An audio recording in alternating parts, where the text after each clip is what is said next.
ये कहानी है एक छोटे बच्चे की जिसका नाम राज था। वह अपने गांव में एक पुराने घर में रहता था। उसके घर में हमेशा रहस्यमयी और डरावनी कहानियां सुनाई जाती थी, जिन्हें उसके दादा दादी उसको सुनाते रहते थे। उन कहानियों के माहौल में रात का समय और भी डरावना हो जाता था। एक रात जब राज अपने कमरे में अकेला था, उसने एक अनजान आवाज सुनी। वह आवाजें रात के शोर में छुपी हुई थी, लेकिन राज की निगाहें एक पुरानी छत की ओर टेंड कर गईं। राज ने उस पुरानी छत की ओर बढ़ते हुए देखा कि वहां एक पुराना दरवाजा था, जो जमीन से कुछ इंच ऊपर उठा हुआ था। उसकी कुर्सी और रॉप से रहित इस दरवाजे के आसपास कुछ रहस्यमयी चीजें थीं। राज की उत्सुकता ने उसे उस दरवाजे को खोलने के लिए प्रेरित किया। उसने धीरे धीरे दरवाजा खोला और तबाही और भूतिया माहौल में धुतकर आ गया। दरवाजे के पार राज को अचानक एक पुरानी साड़ी पहने हुए एक बूढ़ी औरत ने संबोधित किया। तुम कौन हो? बूढ़ी औरत ने पूछा, और उसकी आंखों में एक अजीब सी चमक थी।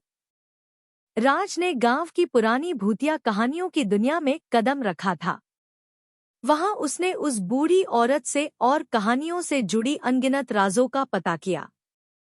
बूढ़ी औरत ने बताया कि उस दरवाजे के पार एक समय की मशीन थी, जिससे कोई भी उस समय की दुनिया में चला जा सकता था। राज ने उस मशीन का उपयोग करते हुए गांव की पुरानी चर्चित कहानियों का सच जानना शुरू किया। उसने देखा कि कुछ कहानियां सिर्फ डरावनी छवियों के पीछे छिपी हुई बातें थीं, जो असल में सामाजिक संदेश लेकर आई गई थी। राज ने समझा कि डरना या डराना सिर्फ एक कहानी का हिस्सा है, और जब हम अज्ञात से मुकाबला करते हैं तो हमें सच्ची जानकारी मिलती है। राज ने गांव में अपनी नई जानकारी को साझा किया और लोगों को समझाया कि कहानियां डरावनी नहीं होती, बल्कि उनमें जीवन के सभी पहलुओं का अद्भुत सफर होता है। गांव की भूतिया कहानियां अब सिर्फ रोमांचक और शिक्षाप्रद थी, न कि भयानक। राज ने यह सीखा कि अज्ञात से मुकाबला करना और नए अनुभवों को ग्रहण करना हमें अपनी सीमाओं को पार करने में मदद करता है। वह बच्चों को और भी उत्साहित करने के लिए गांव में एक नया संस्कृति का संचार करता रहा, जो डर की जगह ज्ञान और समझ को प्रोत्साहित करता था।